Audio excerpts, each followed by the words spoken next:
Faith, Fiction, and Folklore, or as we like to call it, the Try-F Podcast, where we try not to F the podcast up. And for part 2, we are going to discuss George Orwell was not a fan of H.G. Wells. Now, I have been, for the last several weeks, doing a bit of a review on some of H.G. Wells' work, and basically making the case that the dude was a psychopath. Which one? H.G. Wells, the science fiction, Time Machine, Island of Dr. Monroe. Right. Last week we did Things to Come, that little commie propaganda piece, communist everywhere. So, but Orwell was not a big fan of H.G. Wells because of this whole situation, because of his beliefs, basically. And like I said last week, apparently a lot of people were familiar with him and thought he was a nut. That's what Grandma said. The man was a nut. Who is George Orwell again? George Orwell wrote 1984. He wrote Animal Farm. Oh, okay. Yeah, so he wrote a number of... This is going to be a problem, Trevor. Hang on a minute. I'm trying to get the article to be the right size so people can actually see it. I don't think I'm going to be able to pull it off. You can pull it off. Well, people might not be able to see our face, but I want people to be able to read it. So read it. Yeah, because I don't think it would be any good for me to just read it out loud. I think that would be very boring for people. So let me try to get this article size so people can actually see it. Make it an audiobook. Yeah, I thought our previous box was going to do the job, but apparently not. So hang on here. We'll get there.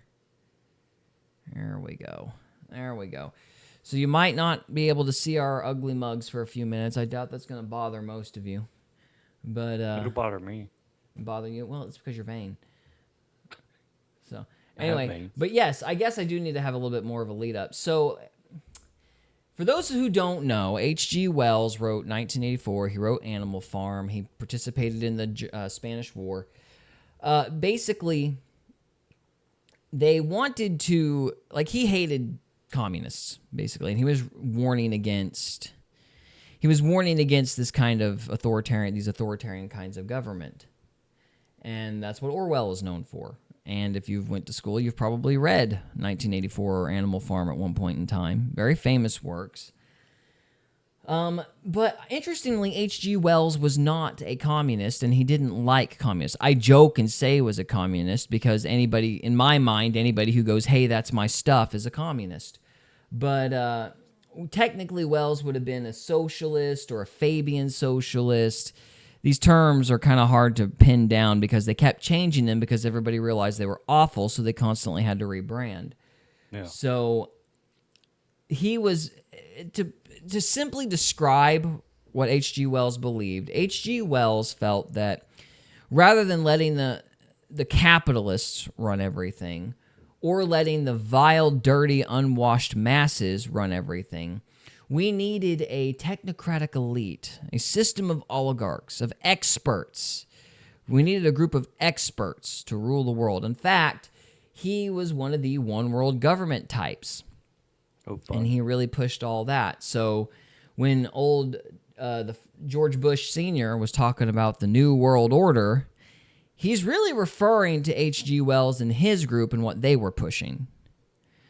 So it's not that George Bush came up with that whole cloth. This is actually a tradition that comes back from the early 1900s. Oh, wow. Yeah, so it's awful. It's all kinds of awful. Orwell recognized it as such, and I thought we could spend some time reading what Orwell had to say. So I'm going to just start. George Orwell, Wells, Hitler, and the World State. So, in March or April, say the wiseacres, there is to be a stupendous knockout blow at Britain. What Hitler has to do with it, I cannot imagine. His ebbing and dispersed military resources are now probably not so very much greater than the Italians before they were put to the test in Greece and Africa. The German air power has been largely spent. It is behind the times, and its first-rate men are mostly dead or disheartened or worn out. In 1914, the Hohenzollern army was the best in the world. Behind that screaming little defective in Berlin, there is nothing of the sort. Yet our military experts discuss the waiting phantom in their imaginations. It is perfect in its equipment and invincible in its discipline. Sometimes it is to strike a decisive blow through Spain and North Africa and on, or march through the Balkans, march through Danube, or to Ankara, to Persia, to India, or to crush Russia, or pour over the Brenner into Italy. The weeks pass and the Phantom does none of these things for one excellent reason. It doesn't exist to that extent. Most of such inadequate guns and munitions as it possessed must have taken away form and fooled away in Hitler's silly feints to invade Britain. And its raw, jerry-built discipline is wilting under the creeping realization that the Blitzkrieg is spent and the war is coming home to roost. So it looks like war's almost over at this point. So you're probably right about it being sometime in 44 when this was written. So because we're past the Blitzkrieg, which is the bombing of Britain. So. Oh, okay. All right. Now, this was a quotation from a paper.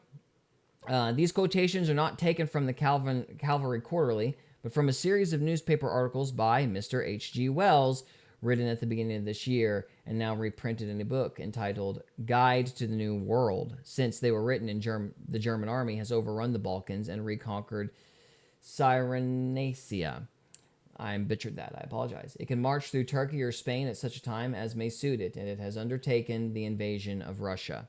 So, first part of that article, Wells was making these claims that Hitler is weak, and apparently Wells was wrong. So that's what we're getting at right here. So now Hitler has invaded Russia. He's turned on Stalin. How that campaign will turn out, I do not know, but it's worth noticing that the German general staff, whose opinion is probably worth something, would not have begun it if they had not felt fairly certain of finishing it within 3 months. So much for the idea that the German army is a bogey, its equipment inadequate, and its morale breaking down, etc., etc. What has Wells to set against the screaming little defective in Berlin? The usual rigmarole about a world state, plus the Sane Declaration, which is an attempted definition of fundamental human rights of anti-totalitarian tendency, except that he is now especially concerned with federal world control of air power. Do you remember in the movie Things to Come? He was all about taking over the world of airplanes. His master scientists were going to take over the world of airplanes. So that's probably where these ideas that's probably the reference that this part of the article is referring to. All right. It is the same gospel as he has been preaching almost without interruption for the past 40 years, always with an air of angry surprise at the human beings who can fail to grasp anything so obvious. What is the use of saying that we need federal world control of the air? The whole question is how we are to get it. What is the use of pointing out that a world state is desirable? What matters is that not of the 5 great military powers would think of submitting to such a thing. What matters is that not one of the great 5 military powers would think of submitting to such a thing. All sensible men for decades past have been substantially in agreement with what Mr. Wells says, but the sensible men have no power, and in too many cases, no disposition to sacrifice themselves. Hitler is a criminal lunatic, and Hitler has an army of millions of men, aeroplanes in thousands, tanks in tens of thousands. For his sake, a great nation has been willing to overwork itself for 6 years and then to fight for 2 years more, whereas the more common sense, essentially hedonistic worldview which Mr. Wells puts forward, hardly a human creature is willing to shed a pint of blood. Before you even talk of the world reconstruction or even of peace, you've got to eliminate Hitler, which means bringing into being a dynamic not necessarily the same as that of the Nazis, but probably quite as unacceptable to enlightened and hedonistic people. What has kept England on its feet during the past year? In part, no doubt, some vague idea about a better future, but chiefly the atavistic emotion of patriotism, and the ingrained feeling of the English-speaking peoples that are superior to foreigners. So, what he's referring to here is Wells was always railing against nationalism. So, Wells thought that nationalism was one of the things causing calamity. And Orwell is pointing out that it's that sense of nationalism that's keeping Britain alive in spite of the Blitzkrieg. Blitzkrieg. What exactly is nationalism? It's patriotism, like belief in your country, belief in your people, belief in Western civilization, that kind of thing. So, So yeah, so he's basically refuting Wells's hostility towards nationalism in this paragraph. Okay. Okay, so let me find out where I was again. For the last 20 years, the main object of English left-wing intellectuals has been to break this feeling down, again referring to nationalism. And if they had succeeded, we might be watching the SS men patrolling the London streets at this moment. If they'd gotten rid of nationalism, the Nazis might have won. Similarly, why are the Russians fighting like tigers against the German invasion? In part, perhaps for some half-remembered idea of utopian socialism, but chiefly in defense of Holy Russia, the sacred soil of the fatherland, etc., which Stalin has received in an only slightly altered form. The energy that actually shapes the world springs from emotions, racial pride, leader worship, religious beliefs, love of war, which liberal intellectuals mechanically write off as anachronisms and which they have usually destroyed so completely in themselves as to have lost all power of action. So, emotions drive people to action. These intellectuals just talk. That's what that means. Oh, yeah. The people who say that Hitler is Antichrist, or alternatively the Holy Ghost, are nearer an understanding of the truth than the intellectuals who, for 10 dreadful years, have kept it up that he is merely a figure out of a comic opera, not worth taking seriously. All that this idea really reflects is the sheltered conditions of English life. The Left Book Club was at bottom a product of Scotland Yard, just as the Peace Pledge Union is a product of the Navy. One development of the last 10 years has been the appearance of the political book, a sort of enlarged pamphlet combining history with political criticism, as an important literary form. But the best writers in this line, Trotsky, Rushing, Rosenberg, Sullen, Borkenow, Kotzler, and others have none of them been Englishmen, and nearly all of them have been renegades from one or the other extremist party, who have seen totalitarianism at close quarters and known the meaning of exile and persecution. Only in the English-speaking countries was it fashionable to believe, right up to the outbreak of war, that Hitler was an unimportant lunatic and the German tanks made of cardboard. Mr. Wells, it will be seen from the quotations I have given above, believes something of the kind still. I do not suppose that either the bombs or the German campaign in Greece have altered his opinion. A lifelong habit of thought stands between him and an understanding of Hitler's power. Mr. Wells, like Dickens, belongs to the non-military middle class. The thunder of guns, the jingle of spurs, the catch in the throat when the old flag goes by, leaves him manifestly cold. He has an invisible hatred of the fighting, hunting, swashbuckling side of life, symbolized in all his early books by a violent propaganda against horses. The principal villain of the Outline of History is the military adventurer Napoleon. Now, the Outline of History is one of those books where you really see Wells's belief in evolution and the survival of the fittest, and he kind of wants to defeat that process with his, collection of experts that are meant to rule the world. So that's why he's referring to that book, because it's kind of the basis for his view on, this world government thing. Oh, okay. So, if one looks through nearly any book that he has written in the last 40 years, one finds the same idea constantly recurring. The supposed antithesis between the man of science, who is working towards a planned world state, and the reactionary who is trying to restore a disorderly past. In novels, utopias, essays, films, pamphlets, the antithesis crops up always more or less the same. On the one side, science, order, progress, internationalism, airplanes, steel, concrete, hygiene. On the other side, war, nationalism, religion, monarchy, peasants. Greek professors, poets, horses. History, as he sees it, is a series of victories won by the scientific man over the romantic man. Now, he is probably right in assuming that a reasonable planned form of society with scientists rather than witch doctors in control will prevail sooner or later, but that is a different matter from assuming that this is just around the corner. There survives somewhere in an interesting controversy which took place between Wells and Churchill at the time of the Russian Revolution. Wells accuses Churchill of not really believing his own propaganda about the Bolsheviks being monsters dripping with blood, etc., but of merely fearing that they were going to introduce an era of common sense and scientific control in which flag wavers like Churchill himself would have no place. Of course, the Bolsheviks had a very violent revolution and overthrew the Russians. I think it was the Russian czars in World War I, if I remember correctly. Somebody can correct me if I'm wrong. But Churchill's estimate of the Bolsheviks, however, was nearer the mark than Wells's. The early Bolsheviks may have been angels or demons, according as one chooses to regard them, but at any rate they were not sensible men.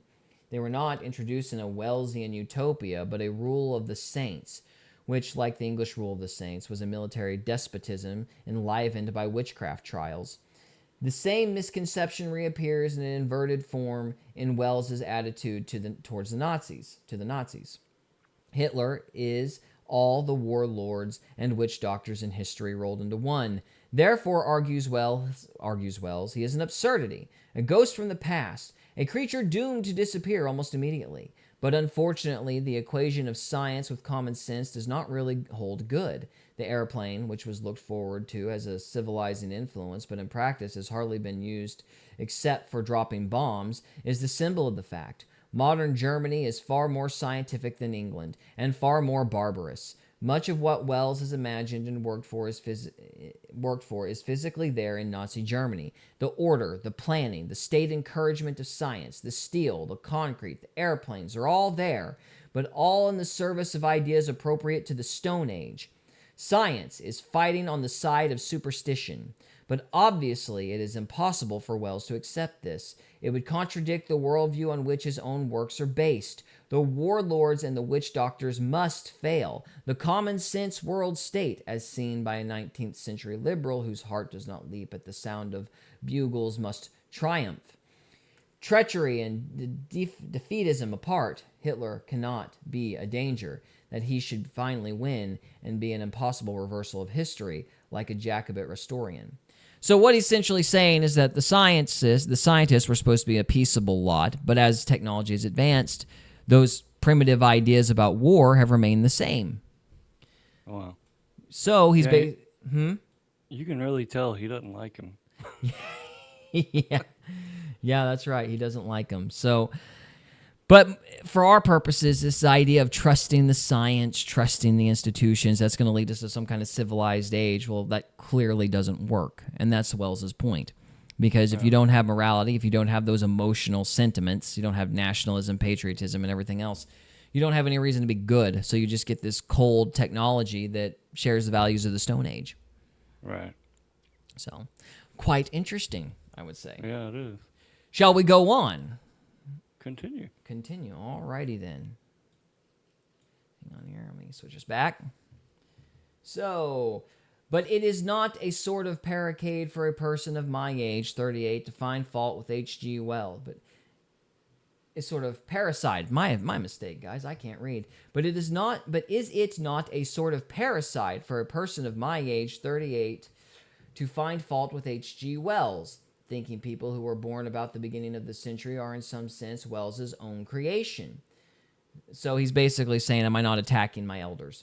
How much influence any mere writer has, and especially a popular writer whose work takes effect quickly, is questionable. But I doubt whether anyone who was writing books between 1900 and 1920, at any rate in the English language, influenced the young so much. So Wells was very influential.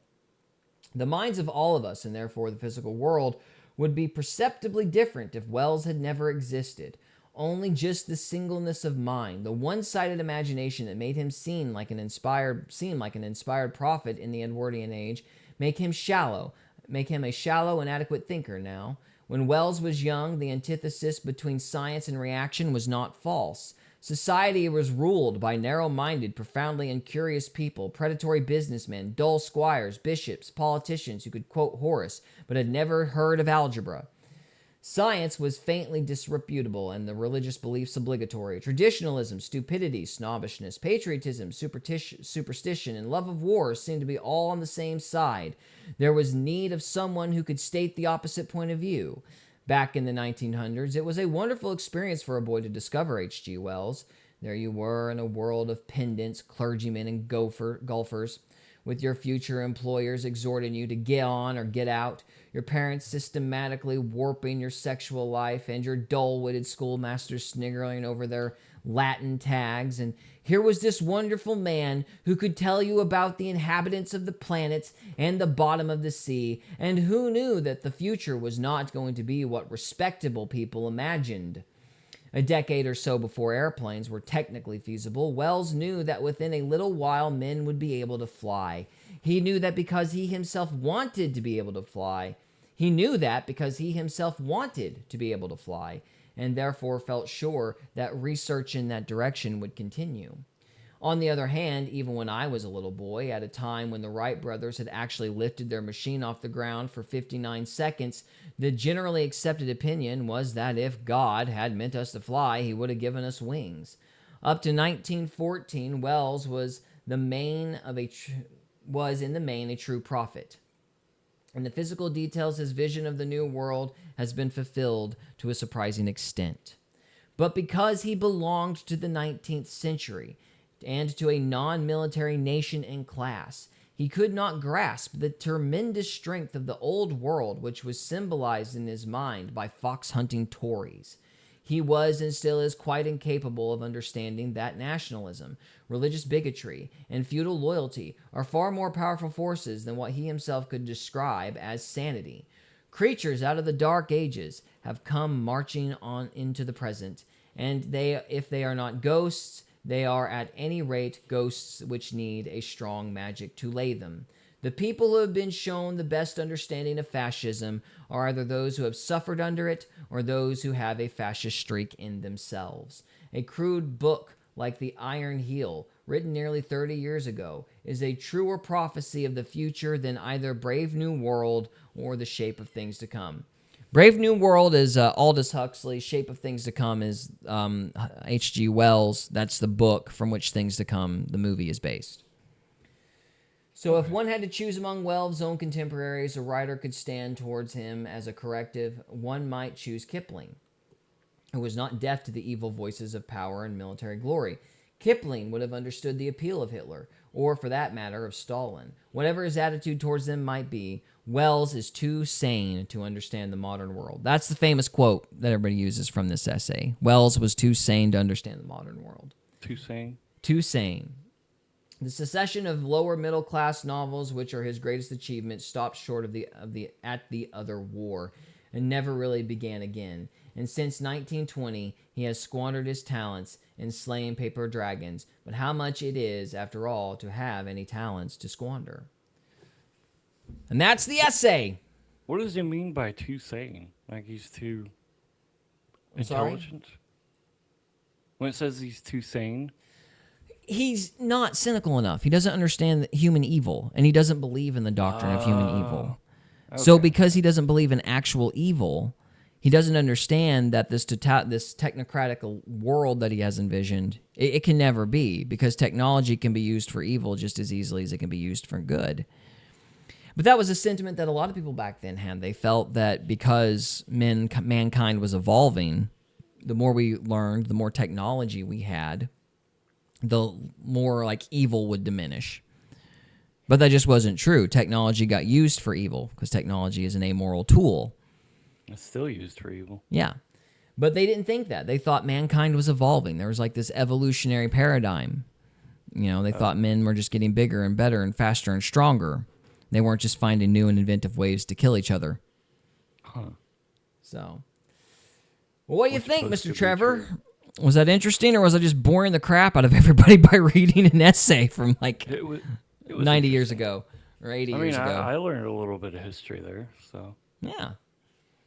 I just think I it's also interesting. I also learned that two very intellectual people can hate each other. Oh, yes, there's a big fight among the authors. You know, a lot of this discussion about, you know, fascism and socialism and communism was going on with the fiction writers, science fiction in particular. So you can't say science fiction is just trite. Some of the biggest philosophic debates of the time were held in science fiction. So, Okay, well, hopefully I haven't bored our audience to tears. I took a risk just reading it, but I wanted people to see what that was like, what people were saying. So, well, someone's still with us. so there's somebody still with us. I don't Well, know who good. it I'm is, glad but they're still here. with us. I'm glad they're here. Thank you for being here. Yeah. Okay, so you got any final thoughts? Nope. All right. George Orwell was right. George Orwell is awesome. He's the good guy of the plot. H.G. Wells was a madman. Not a fan. Not a fan We're at all all. madmen in somebody's eyes. I guess so. All right. Well, we're going to move on to part 3.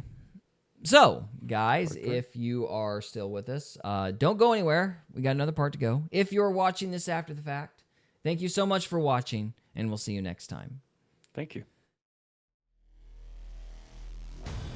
We hope you enjoyed this episode of Faith, Fiction, and Folklore.